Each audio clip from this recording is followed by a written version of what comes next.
Hey, how's it going, everybody? This is Ismortah. Good to be able to engage with you guys again. It's Sunday night, 7 p.m. PST, and get you guys an ELEMANCERS updates. So this is a special treat. I actually just got back from RageCon at Reno, Nevada, at Circus Hotel. It was a lot of fun. I was able to GM some games, get in and playing some games as a player, do some demos of ELEMANCERS, a game design contest, as well as a live game designer panel that was a podcast. And it's that piece that I actually want to share with you guys this evening. It was all of the many of the designers that were at RageCon this year sat at a panel, and our host from Rock's Fall asked us a battery of questions. You'll be able to get some more insight on what's like to be a designer, what's like for us to go through the design process, what's going into our games and our thinking when we create games, and some more information about each of us as well. So let me just check the stream right quick, and then I will play this podcast for you of that interview. While I'm waiting for the sound to check, next weekend I'll do my monthly update of ELEMANCERS and share with you that stuff at that time, just because there's a little bit of prep work I need to do. But look forward to you guys checking out this podcast.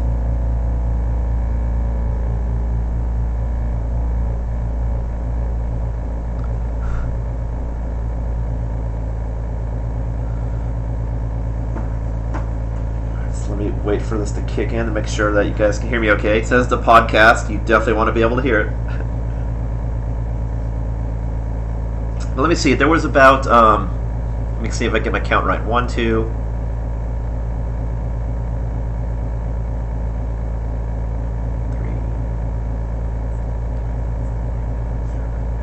3, 5 or 6, I believe, total. Well, you'll have to get the accurate count when we go into it. Alright, well, hope you guys enjoy this podcast, be able to pick these game designers' brains, including my own, and hope you enjoy.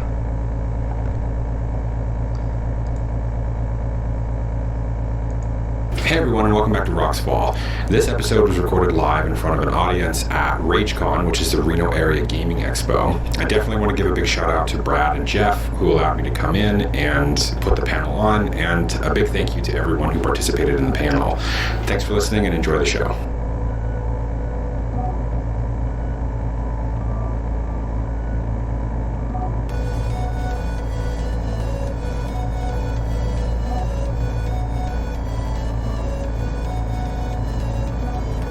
Well, hi everyone.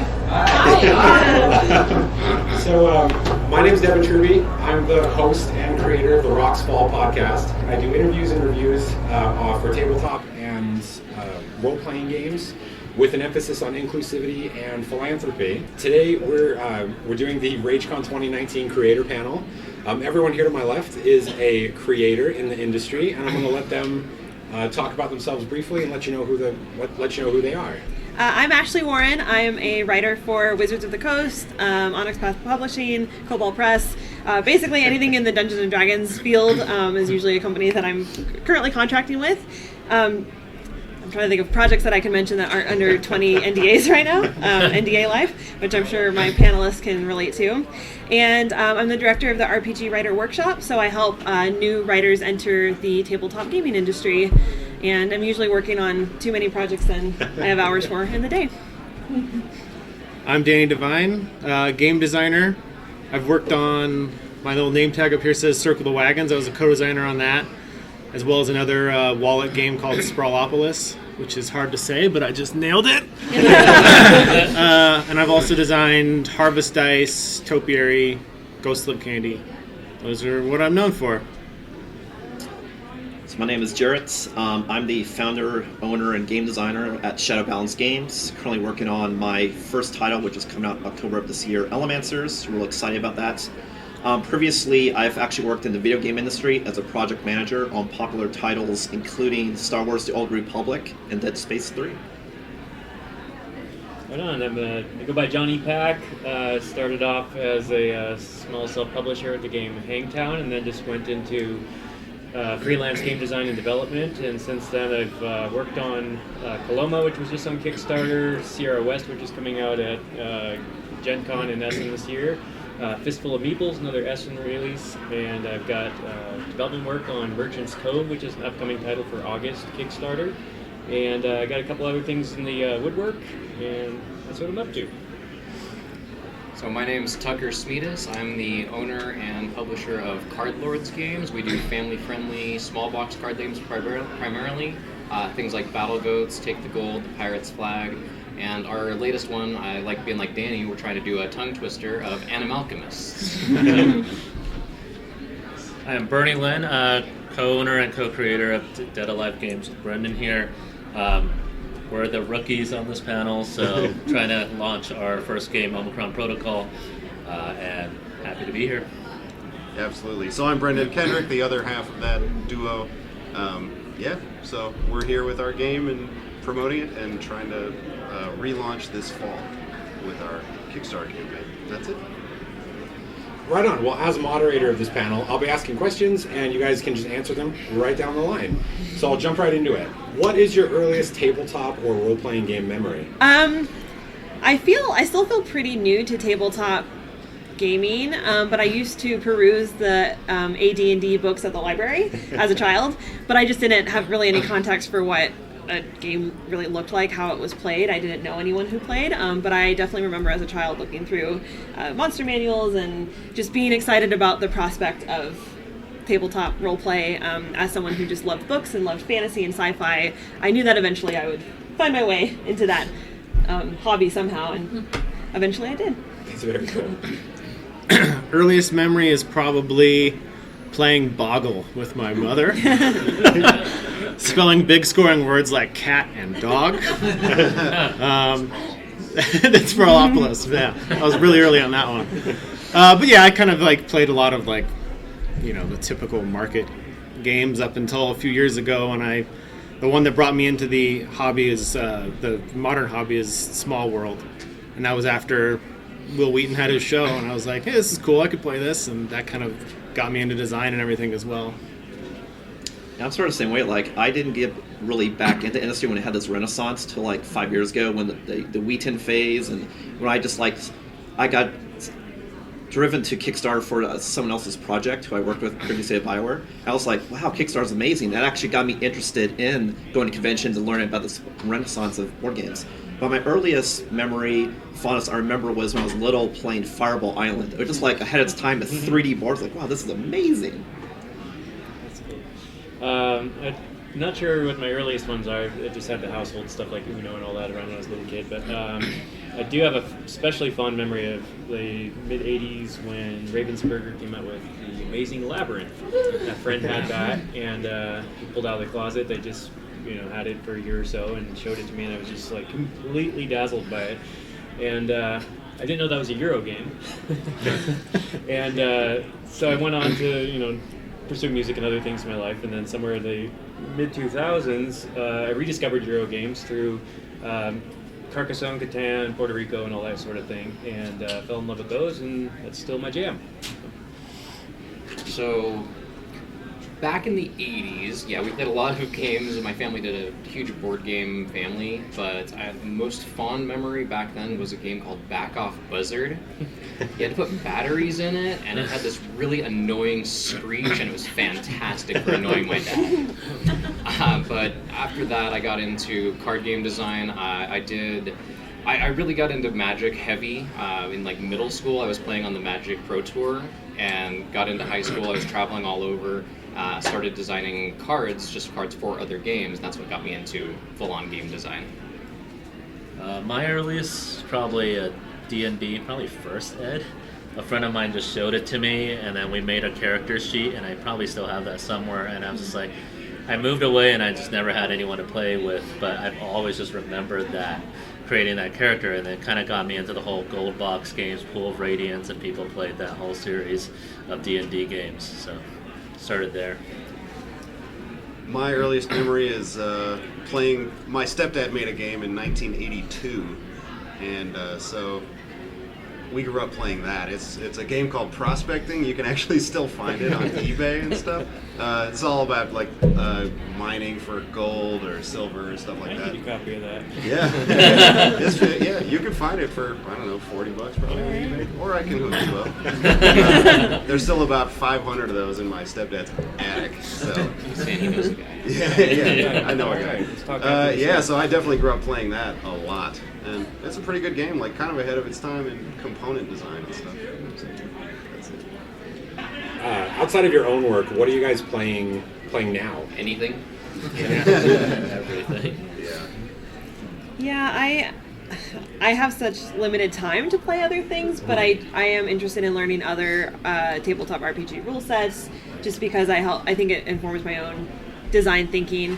I like to play video games too, open world RPGs, because I feel like it puts me in the mindset of writing my own open world RPGs, but for tabletop. Yeah, I play all sorts of stuff, but in general, I like games that are usually like around the hour mark, like 30 minutes to an hour. So I really like things like Wingspan's great, and Azul, and I don't know. There's lots of whatever the new hotness is. I'll give it a try.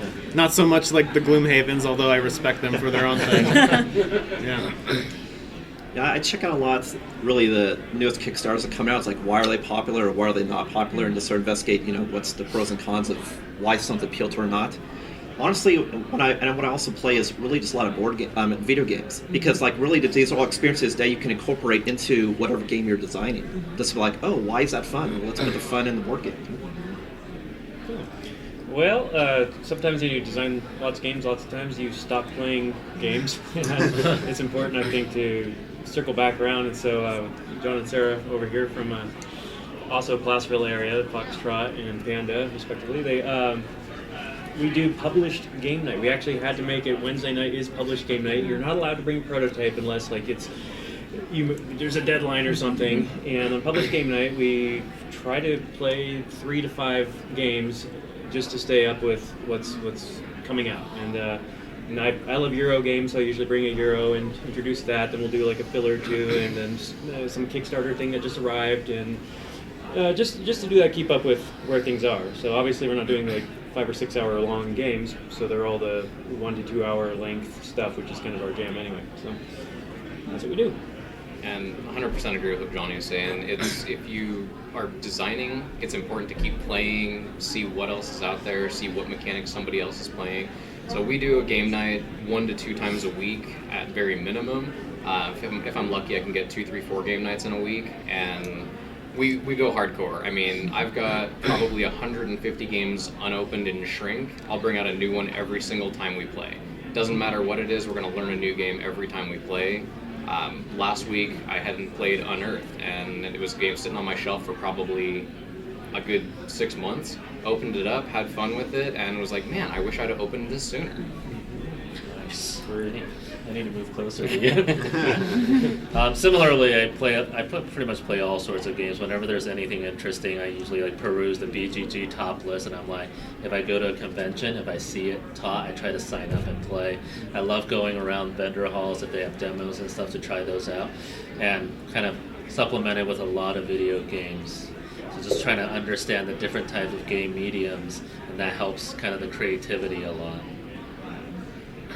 Yeah, I end up playing a lot of pretty casual games, which is funny because ours is kind of medium heavy compared to a lot of board games. It's a skirmish, it's got its roots in skirmish board game.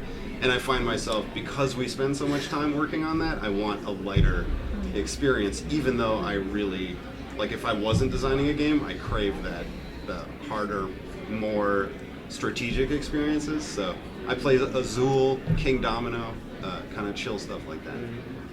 Also, we do play Genesis, so we create story for our world, sometimes for our game, just by role playing in our world with whoever we can get to hang out. So there's that too. Yeah, I've been hearing a lot of really good things about Genesis. I'll have to try that one. It's a ton of work because unless you get one of their canned settings, you kind of have to build everything up from scratch. But we had to do that anyway, so it kind of works out. All right, so Desert Island Tabletop Edition. If you could, you're stuck on an island with a group of people, any size. If you could bring 2 games with you, what would they be? Oh boy. Yeah. Okay, no pressure. I feel like we needed this emailed ahead of time. I know. I feel like I don't remember any game now. I know all the game titles. I'm like, Can I go to the never game played a library game. real quick? And I'll see you next You year. go take a with the lap answer. around the game floor. Yeah. I mean, always D&D for me. 5e just because that's what I write for, and it's what I'm like comfortable with, and I could probably do it in my sleep. I don't know, and probably chess, which is probably a weird answer. I just like That's really I'm cool. really passionate about chess, and so that's a game that I don't know, always kind of inspires me in a weird way. I know that's probably an unconventional answer, but that would probably be my choice. That's perfect. Deck of cards is probably cheating, right? That's a good one. Not at all. Yeah. If it's not, then deck of cards and then more cards with bringing all of my Marvel Legendary stuff. Because I don't get to play that enough, but I've got 4 unopened expansions at this point. I need to get to that at some point. So your plan is to trap a group of people on an island? Yeah, and force they them have to play? be Marvel. They have to be Marvel fans, and if that doesn't work, then we'll play poker.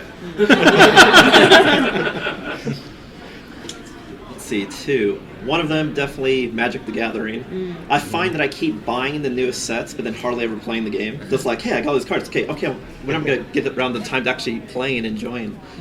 And then the other one would be Star Wars Rebellion. Just because it's my favorite space opera that has all these different types of game elements, but it's not as lengthy as TI4 or TA3. All I'm very unfamiliar with the abbreviation. Probably have to cheat a little bit and go with the Carcassonne Big Box Edition, whichever one had the most stuff in it before it goes to another one, and just stuff that in there because that's there's a lot of replay factor in there, and it's accessible to those other people on the island. And the other thing I'd probably bring is a kind of weird one is some Christmas when I was probably 10 or 12, somewhere in there. I got the Klutz Book of Classic Board Games, which was a spiral-bound thing with just the little melted marbles that come with it, and there's like 20 abstract games in that little book, and I played that a lot. And so I think I'd get the mileage out of that if I was to bring those. So if TCGs are an option, I mean that's multiple sets, games, everything. The WoW TCG was probably my favorite game I've ever played. More hours in that than anything. If I can't go the TCG route, probably Star Realms. Definitely a good. I mean, deck builders. I would totally hop on Danny's island, play some Legendary with him. But I mean, if you can give him a Sharpie and some deck of cards, we can probably be there forever anyway. Yeah. Beyond that, I mean, I gotta go a little bit cheating, like Johnny was saying. But in-house, my game Battle Goats is definitely. I played over 2,000 games already, and I'll sit and play that anytime. For me, I'm a pretty heavy board gamer, so Chaos in the Old World would probably be the game. It's my favorite game of all time. I'll always play that one. And on the other side is probably a miniatures game called Guild Ball. It's medieval soccer where you try to kill each other at the same time. If I could get every single guild with me, I could probably play that for quite a few years without having the same combo. Yeah, shoot. Star Realms, that's a good one. Dibs. Yeah, I know. Dibs on Star Realms. Hero Realms? Does that one? I'd probably have to bring an RPG with me, for sure, because that's just infinite fun, right? And also, what came to mind is like Frostgrave or something like that, which is a sort of an RPG miniatures game, so you can kind of end up playing a lot of... You can scratch the skirmish itch, but also have infinite scenarios and make up your own fun with that, so... Yeah. It seems like you've got a very specific type of game that you like. All right, dead or alive, who would you most wish to work with on either your own work or an existing IP?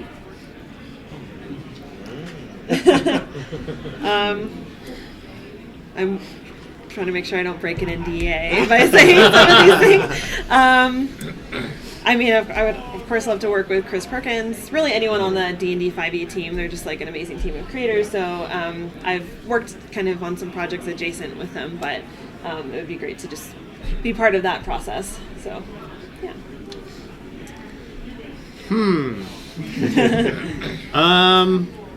Well, I really like a lot of the games that James Ernest does, which he's actually here at this con, which is awesome. I've met him a few times. But the whole cheap-ass games model was just really fascinating to me. Just like lots of games with minimal components. Like Pairs is one of my favorite games, the card game that he made, and Lords of Vegas as well. So yeah, I've got a lot of respect for James Jones. See, I can't think of the designer at this company, but working with Restoration Games, just because they take some of the classic games and then give it a fresh new look or feel. And they did one of my favorite games, Fireball Island, just to work with them and be able to take other older games just to make them awesome, up to date. I think it would be cool. Yeah, I'm kind of stumped here. I'd probably be one of those classic Euro designers that just get schooled by them, like Kramer Kiesling or Stefan Feld or something, do his co-design. That would be kind of mind-blowing. It'd be like being in a band with Miles Davis. It's kind of a lot to ask for, but that'd be cool. First one that came to mind for you was Feld, so I was thinking you nailed that one. For me, I probably, so a big focus for my company has always been artwork, and I think probably one of the people I'd want to most work with is one of the most famous Blizzard artists, Sam Wise. I think he would be an awesome one to work with for art direction on one of my games. For me, I love asymmetric games, so Eric Lang would definitely be a person I really want to just pick his brain. Patrick Letter, or I forgot his first name. Yeah, Leader. Leader. Yeah, just asymmetric game. Like anytime someone can balance it, make it interesting, I love that kind of game design. So I'd love to just sit down with him for a while. I would say Jay Little comes to mind. He made X-Wing and some other properties like that. Just also kind of asymmetrical squad-based skirmish stuff, and it's a huge challenge. I'd love to learn from that guy. So James Joyce was once quoted as saying that words flowed better for him when he was lying in bed on his stomach.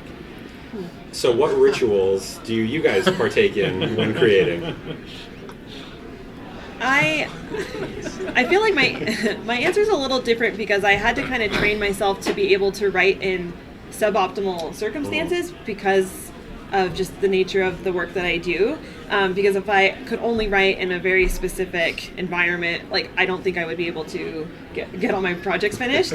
So I'm kind of used to writing on the go. But I love to write on the elliptical machine at the gym. I use Evernote, and it's kind of amazing how much I can just like crank out because nothing else is really disturbing me. I can just listen to music, and I feel like it's kind of like a nice bubble that I have where I'm doing a physical activity and it kind of stimulates my mind. So that's like kind of an important part of my process at this point. It's really unfair, but the two best times that ideas come to me are in the shower and right before I fall asleep, which I think is most people, and it's terrible. But other than that, I find like I've got this one specific loop around my neighborhood that I walk my dog, and I can zone out completely because I'm just on autopilot. I know all the streets, and I can get back. It's like a good 45-minute walk, and I can just zone out and get back. When I get back, I just write down a bunch of notes. Yeah, definitely the zoning out really works. Like for me, it's just stepping away and listening to music. It's really interesting because like if I'm sitting here designing games, I can do the details, but I have the best ideas if I just step away, don't think about it, and then jump back in. Maybe it's because you come up with a different, narrow-minded what you were thinking. Just think of anything, even though it doesn't work. And that's why I find the most creative ideas, even though you have to work out the kinks. Just step away, think about something else, and then come back into it. Yeah, that's really true. That's cool because you can sit there and do the +1, -1 stuff any old day, but thinking of a novel core concept or something like that, staring at paper is not going to do it usually. But yeah, I'd have to say falling asleep, the hot shower, the long relaxing car drive or walk is good. Another one is I love to spitball with other designers. So it's Greg Kears in the audience. Sometimes we'll just end up on a 5-hour call in the middle of the night, buzzed up on caffeine, and just be like, yeah, and then yeah. And we just write down this crazy stuff, and then the next day half of it's ludicrous, and then some of it's not. And some of the co-design stuff we work on is we don't even know who designed what at some point because it's just like this weird amalgam of like talking over each other and crazy ideas, and I really enjoy that. So I think just like when I play music, I'm an ensemble player. I don't like to sit there on stage by myself and play. I like to play with other people. Somebody I just played a gig with is awesome in the audience right now. John Schulters played bass at the last jazz gig I played. So I like to jam. See, and I'm probably the only one up here that can do it this way. I'm used to being in front of a screen, whether it's a computer or a mobile phone. It's on average 18, 19 hours a day, and I can just sit and focus, but I'll bet everybody else up here is listening to music while you're designing everything else. For me, no. I can't focus if there's music. I've got to be dead silent. It'll be like, I'll hear a dog bark in the background, and I'm like, no, dog! My neighbor's 3 houses down. It's like, why do you have a dog right now? That's the next game. No, dog. But DAWG. Super quiet, and I can just sit and focus and really kind of push myself to work on whatever it is I'm aiming to try and achieve. Yeah, kind of going along with what Johnny said, I'm lucky that at Brendan we work pretty much together on everything, just having someone bouncing ideas. But probably this kind of goes back to something Drake posted after KuboCon, which really resonated with me. Is like on his drive back, he just kind of thought about all these ideas. We've had probably some of our biggest ideas when we had long drives or long airplane rides to all these conventions. And including last year's RageCon on the way back, it's just like all of a sudden everything just became clear on that 4-hour drive.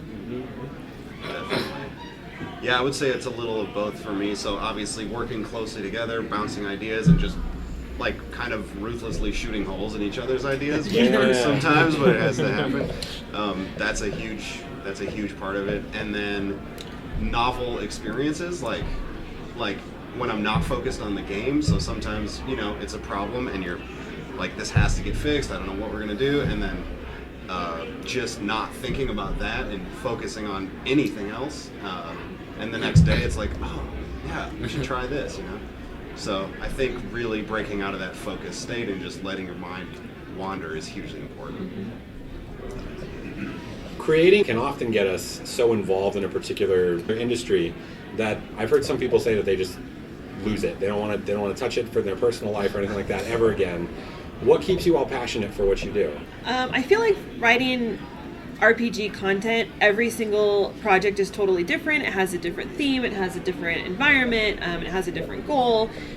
So I feel like no two projects are alike, and so I feel like there's a lot of flexibility within RPGs that I don't ever feel like I have to design every game the same way. And it's just stories. It's the same way I feel when I write just fiction. Like I get new ideas and I'm excited to bring them to life. So I don't know. I feel like just approaching it like I would any other kind of fiction project just keeps me excited. And plus, seeing people play the games that you create is just endlessly exciting and inspiring, and that always keeps me motivated, knowing that like there's people being impacted by the work that I'm doing. Yeah, I agree with that. It is motivating to hear people enjoying stuff that you've made and getting that kind of feedback.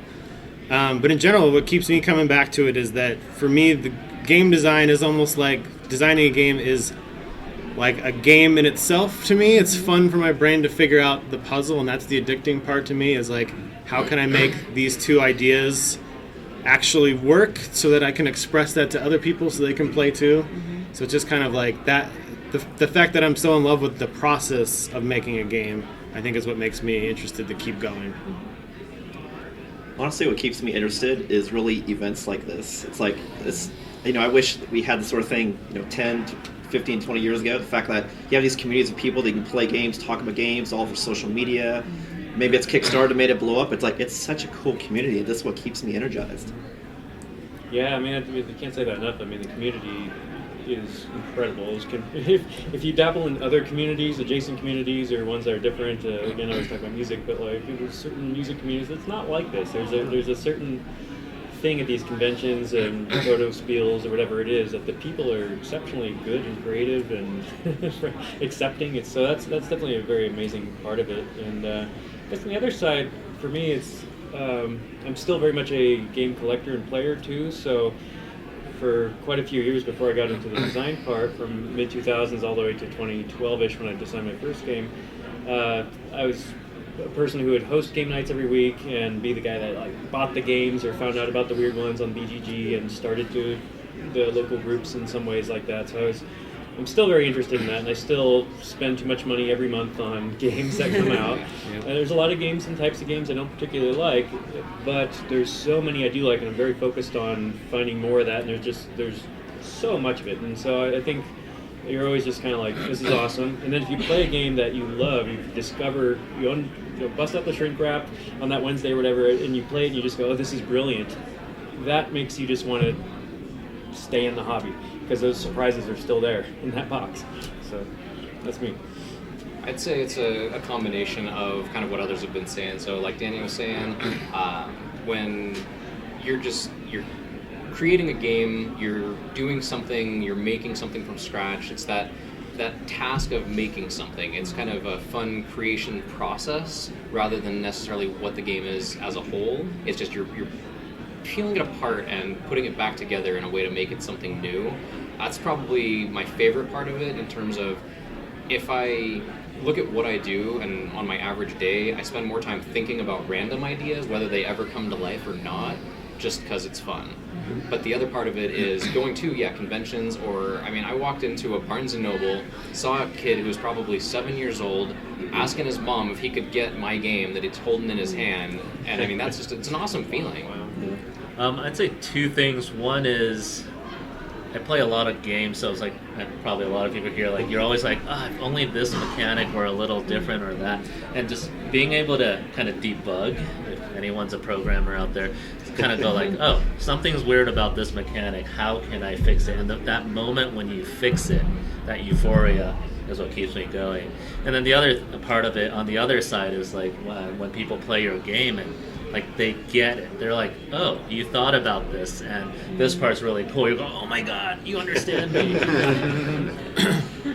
Yeah, almost exactly what he said just then.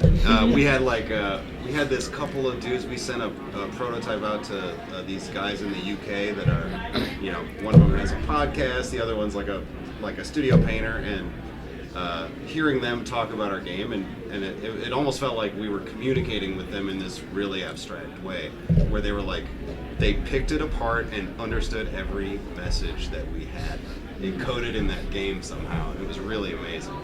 So that kind of stuff, you can't beat it. And just watching people like laugh and have fun, like doing demos at KublaCon and having like a whole table just like screaming at the end of the game and like laughing because of the result of dice rolls and stuff. It's awesome. So whether it be on the creative side or the publishing side, what's the most challenging aspect for each of you individually for what you create? Some projects have smaller scope than others. Like some I'm given very specific directives and I have to follow an existing kind of outline very closely, and sometimes I'm given full creative freedom. There's challenges to both. Sometimes it's nice to have some not limitations, but some kind of parameters to a project, just because it's kind of fun to be creative and work within that space. But it's also nice to be kind of given free rein to do whatever I like. But I just feel like having really tight turnaround deadlines is pretty common in writing RPG modules. So that's been something that's different than my former career as like a journalist and as an editor. It was always tight, but I feel like tabletop is like nothing beats that, which I was very surprised by. So yeah, just working on fairly large, substantial projects within a short time frame just takes practice, but making sure that quality is there, it's not being sacrificed, and yeah, just trying to balance different projects at once is always a challenge, a fun challenge, but yeah. Some of the biggest challenges are like just the life balance of, I've got a full-time job and 2 young kids and stuff like that, so it's just a matter of when I do have the time for myself, building enough self-motivation to just go and do something. And then on top of that, it's just finishing something instead of starting something new, because starting something new is always more fun than fixing the one part of your game that's currently not working. I'd say the biggest challenge for me, it's running my own business, is just wearing so many hats, having to do the product management side, the design, and other aspects of publishing, and trying to get everything you need checked off so you can successfully launch a Kickstarter. And it boils down to just having the due diligence to see, can I do it myself the right way? Do I know what I don't know? Or is it best to reach out to someone else to get that professional help? Yeah, I'm trying to think. I've been trying to break into the industry, as it were, for quite a while. I kind of got the first game I designed got signed like right after I came up with it. It was too good of a deal too soon, and it really turned out to be that way. It was kind of a heartbreaking situation that there was a lot of things rushed for a particular convention, and interns got things dropped on their desk, and they weren't well equipped to handle things, and a lot of checks and stuff were not taken in an appropriate way. And so anyway, the game was, in my consideration, just a total disaster. And so that put me kind of in a tailspin. It's like, do I want to do this or not? And so I kind of like mustered up and actually did do a Kickstarter. It was modest. But the game went through, and I got it self-published, all that, sold through the whole thing, and it's over and done now, and it's okay. It's 7.5 or something on BGG, and call it its thing. And from there, it's just been all these progressive steps to trying to balance a life of doing other things and doing game design, trying to transition into justifying doing this full time. And a lot of it's like kind of fake it till you make it, where I just had to like do development work on something for like a year, unpaid, and then hope that royalties or whatever is going to come down the pike to do that. And at some points where it's like you're bartending at night and you're doing recycling during the day and just who knows what just to scrape by to make games. It's been tough, and I think it's been really hard on me. And this year finally actually it pays for my lifestyle now, and it's like it's such a relief. And that's only been a few months, so I'm just like, yay. It's been a tough go. That's the publishing side of it is just owning a business, and then it's like you heard already, is there's a lot you have to do, a lot of different hats you have to wear, exactly like you said. Basically, some people enjoy. I really don't mind sitting in front of a spreadsheet. I can sit there and, oh yeah, hardcore Excel day, absolute fun. Other people, and that's me, I hate marketing. That is the one aspect that I just cannot sit there and spam people email, hey, check this out, follow up with this. So for me, as a publisher, marketing is my downfall. Gotta hire off of that. No, it does not. Kind of echo what Tucker and a few others have said. I think the thing that sticks in my mind the most was last year at PacificCon in the Proto Spiel, and they had a panel of self-publish or find a publisher. And I think the people who are self-published was like, don't do this unless you want to run a business. And the good news is, like, I do product management and marketing as my day job, so that part is fine. But kind of over the past almost 2 years now, it's that working a day job and then also doing another full-time job that we joke is like negative $10 an hour in pay. It just really gets on you if you don't find the time to go do something else, to kind of take some time off. You just start feeling more and more burned out, and then you kind of start losing that motivation, that creativity. So I think just finding that balance is the hardest part. Definitely. Work-life balance, that's huge. Getting time to just hang out with my wife or whatever, it can be super hard and like not fun. And like Tucker said, dude, marketing, thank God he's into it, because I suck at it. This is like social media engagement, all that stuff. Like, he gives me a hard time, deservedly though, because I'm just not up on it. Like, I don't engage well. I like to focus, and so that's hard for me, for sure. And I need to do it. Food, that's what it's all about. Yeah, exactly, yeah. Yeah, I ate this. Yeah, I'm not good at that. All right, well, I guess excluding you, what role does social media play in all of your It's a guilt trip. Social media for me is huge. It's how I've found pretty much all of my opportunities in RPG writing and collaborators for projects. I work for a virtual tabletop company, and that's how I got connected with them. So for me, like, being part of that community has been huge. It's also what got me into creating RPG content, is seeing this great community on social media, and also seeing that there's like other women involved, and being able to connect with other women in the gaming industry has been huge for me, to feel like I'm not isolated in my little bubble. So yeah, social media, Twitter is my favorite for connecting with other RPG creators. There's just a huge and active community there, especially for Dungeons and Dragons, and people, sharing the games that they're playing and what the projects that they're working on and Kickstarters, and it's important to me, and it helps me also just get better as a writer, just to see what types of games people are looking for, and to see the feedback on my own work, especially when it's not necessarily, like, I see comments about my work when I'm not even looking for them. It's not necessarily that I'm being tagged in it. I'll just be scrolling through my feed and someone will have mentioned that they played a game that I just happen to work on. So it's I know, it's a great community, and it's made a huge difference in my career.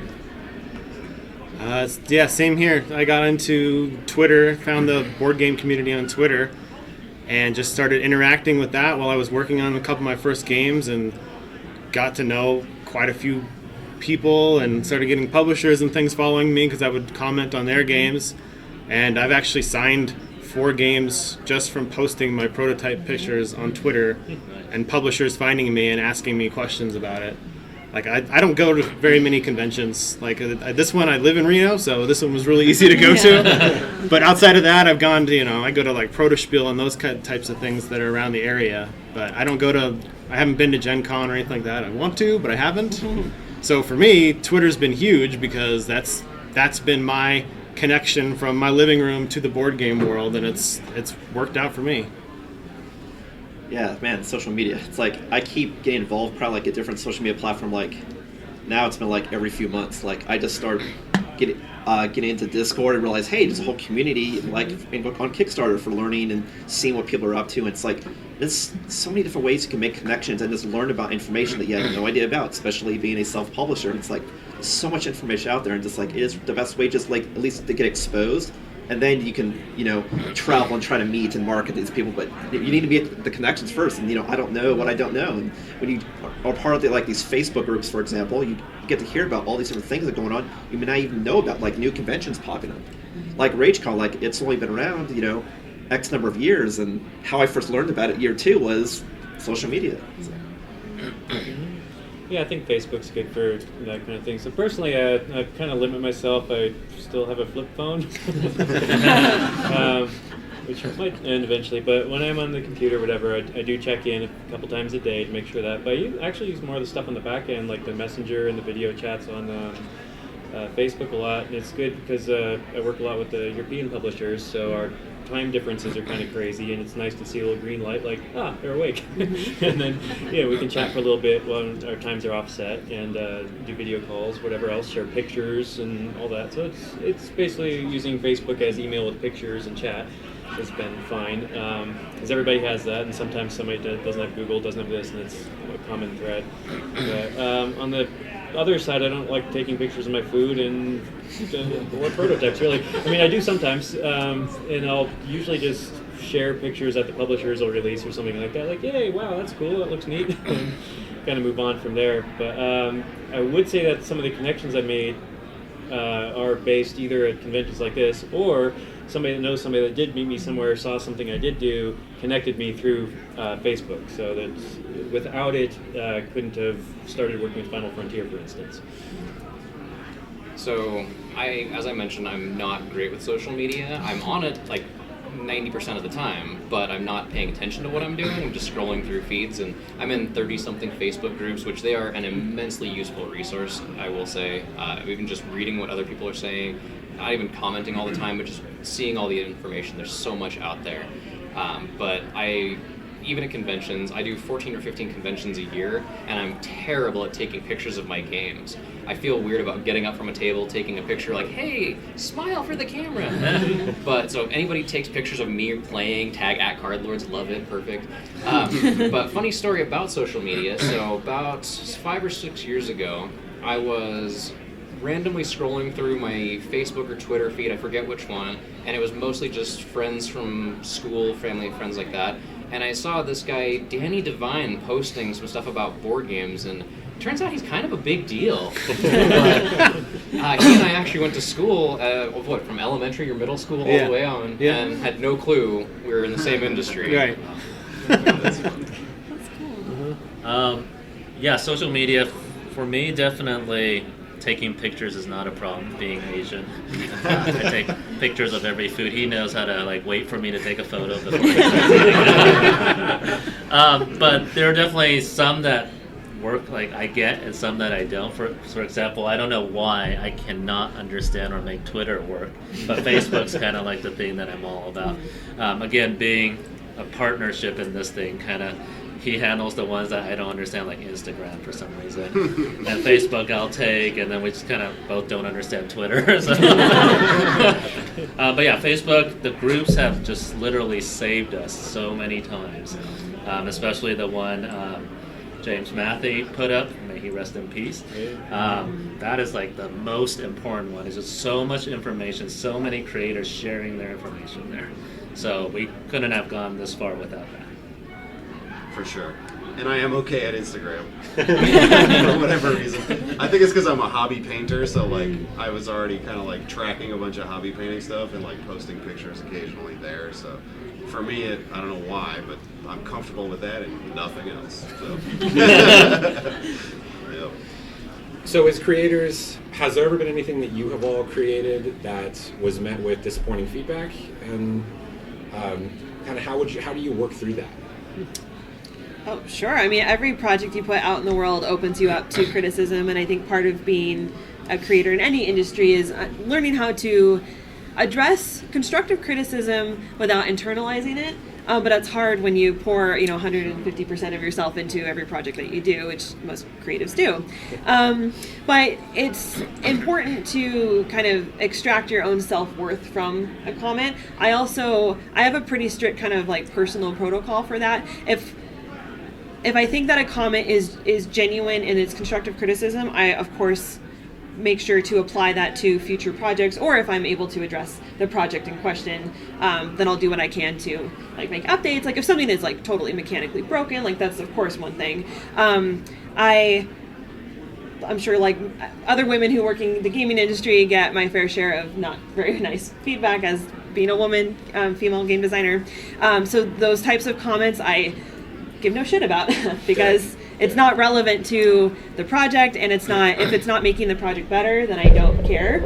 I try to take I read a lot of reviews, but I don't obsess over reading reviews of my own work. Like I don't necessarily seek it out, in part because I have to produce a lot of work, and that would just take up a lot of my own personal energy to have to track all that. But if it's on the public pages where my titles are listed, then of course I look at those things. But if reviews are written with kind of a hostile attitude, that's also something that I don't really care about, because I think that I think it's a mutually respectful relationship. A creator puts something out in the world, I think it's a very personal and vulnerable experience, and I think reviewers, of course, are entitled to their opinions, but I don't have to listen to every opinion either. So yeah, it's an ever-evolving process. Also, I think a lot of game designers, they get feedback in lots of, like, people will randomly Facebook message me even if we're not friends, and I'm like, okay, look, I'm eating dinner with my husband. I don't really want to read your big paragraph about something right now. Like, maybe submit it through my website and then I can take a look. So it's just, I think it's an ever-evolving process for any creative. Just that's part of the deal. But you always get the final say on what you decide to do with it, and if you don't, I don't know. You can care as much as you want to care about it. But obviously, if you work for publishers, there's some expectations there that you're producing work that is well received, of course, because there's money and stuff involved. But yeah. That's very good. Yes. That's awesome.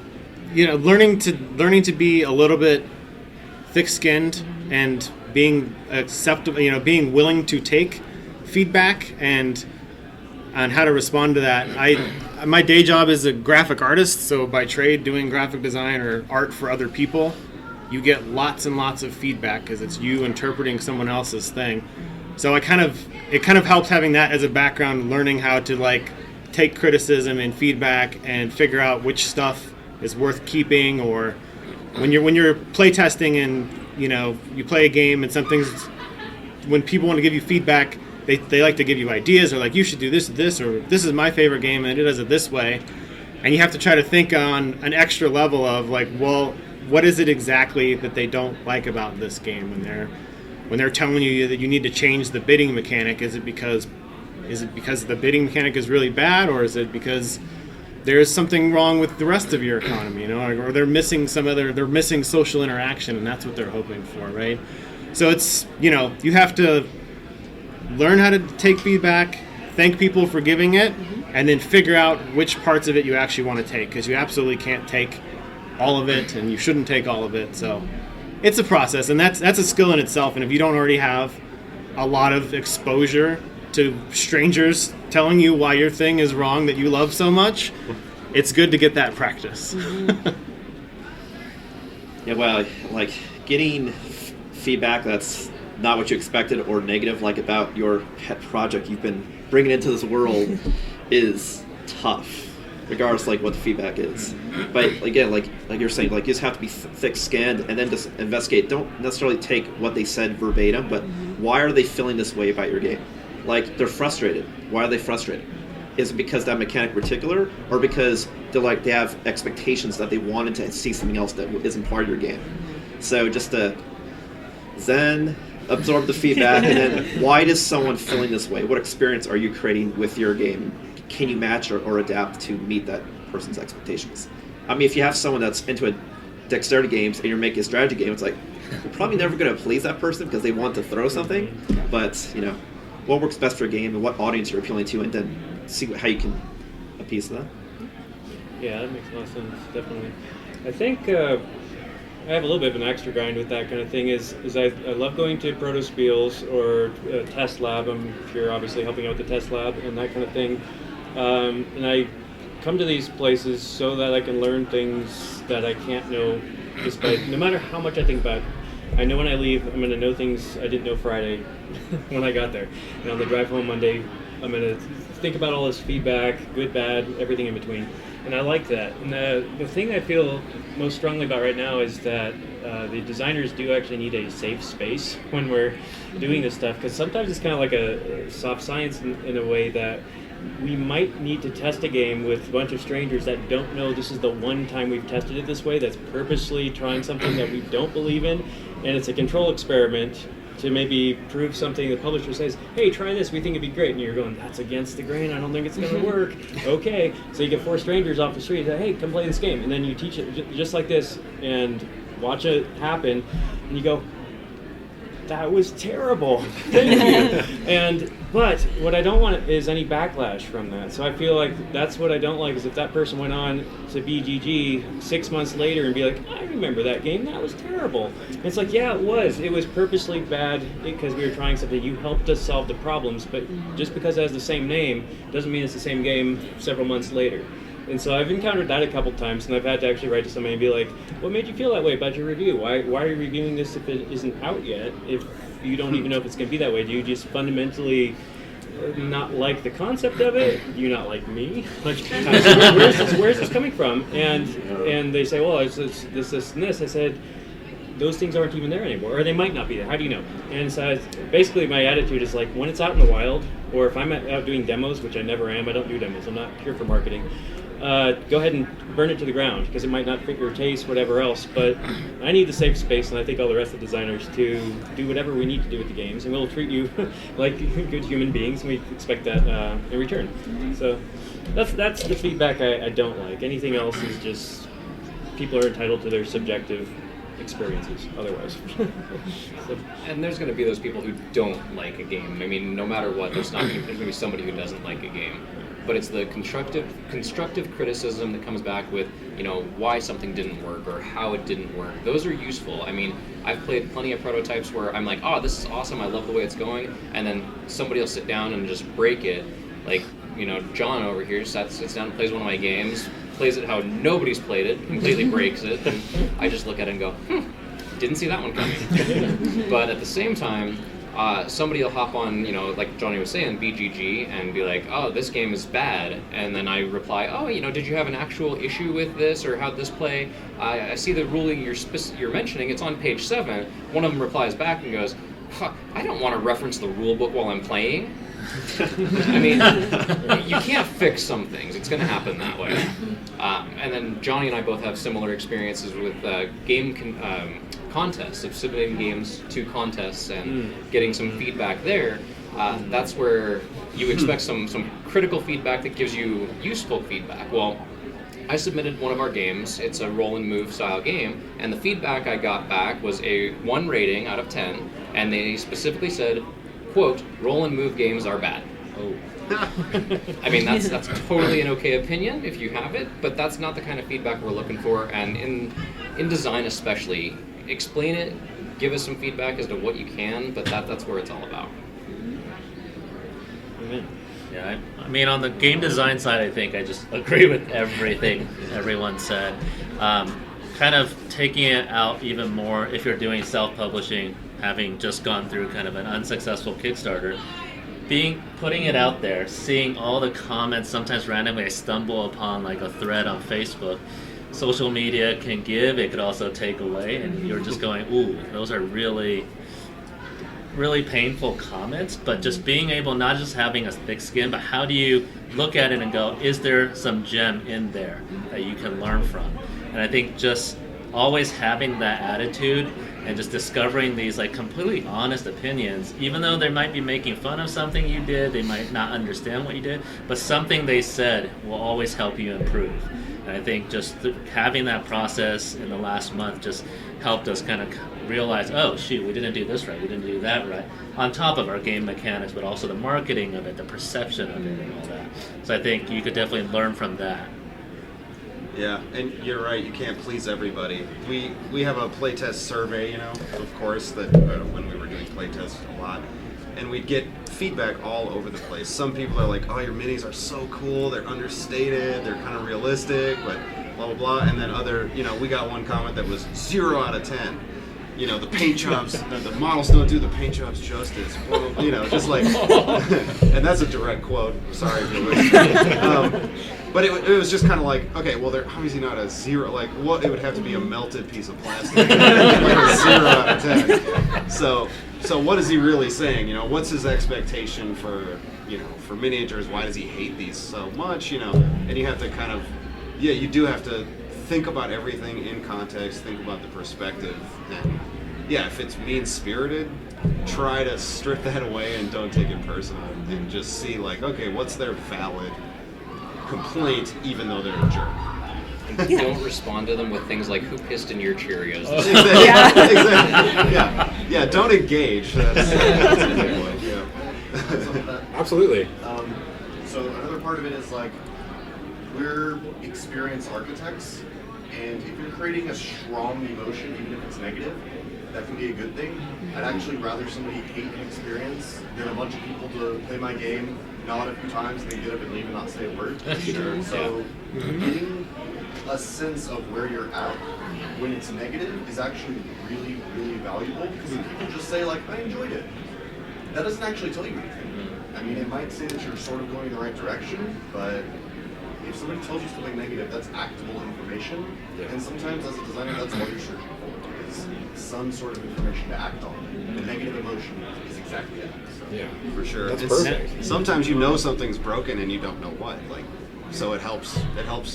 Sussing it out with some kind What's of frustrating like, is I hate this. What's frustrating if I get negative feedback and someone's like, hey, I don't like it. They're like, I understand you don't like it, but that's of really no help to me because I don't know what you don't like. I just need some sort of guidance so I can investigate. Actually, nope, it sucks. To that point, one of the best feedback we get are those people who have so many criticism of your game, but they just spend an hour trying to help you improve the game, and you realize they really want to, or love the game, but have these. Yeah, because they didn't walk away from the table. Yeah, they're there trying to spend their time trying to help you with the game, and that's very valuable. For sure. Perfect. All right, everyone, you have a ton of amazing creations. Where can the folks in the audience and who are listening online find your work? All of my work can be found on my website, ashleywarrenwrites.com. I'm on Twitter at AshleyNHWarren, and most of my modules that are currently out are on Dungeon Masters Guild, which is dmsguild.com. But my website's probably the best way to keep in touch with everything because I have some other things coming out. And I like BGG and Twitter. So both of those are at 3D Divine. So I believe I'm on all of the popular social medias, Twitter, Instagram, YouTube, Twitch, Facebook. For any of those, you can look under Shadow Balance Games. You can find it, with the exception of Twitter, which is Shadow Balance. But like you said, really the best place is really just going to my website, shadowbalancegames.com. That way you can see live where the news is, as well as subscribe to the newsletter to get monthly updates. Let's see, I've got a website which is johnnypack.com, so JONNYPAC.com. Also, I'm johnnypack at Gmail. I'm also on Facebook, so you can look me up there. BGG, same username, so it's pretty easy through all those channels. And yeah, that's that. Mine, everything is at Cardlords or cardlords.com. I used to say we were on all social media until some 12-year-old listed like 6 of them that I had no idea what they were. Gen Z's outraged you. On all the big ones, Facebook, Twitter, Instagram, and all that, it's at Omicron Protocol, and that's the 15th letter of the Greek letter Omicron, not Omnicron. So Omicron Protocol, or our website is deadalivegames.com. Not dead or alive, but just dead alive. Yep, what he said. Right on. Well, you can find me on pretty much anywhere.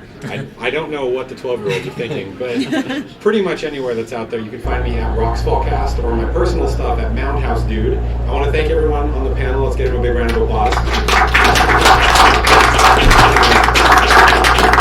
And thank you all for joining. This has been awesome. Happy gaming and have fun with the rest of RageCon. Thank you. Thanks for coming.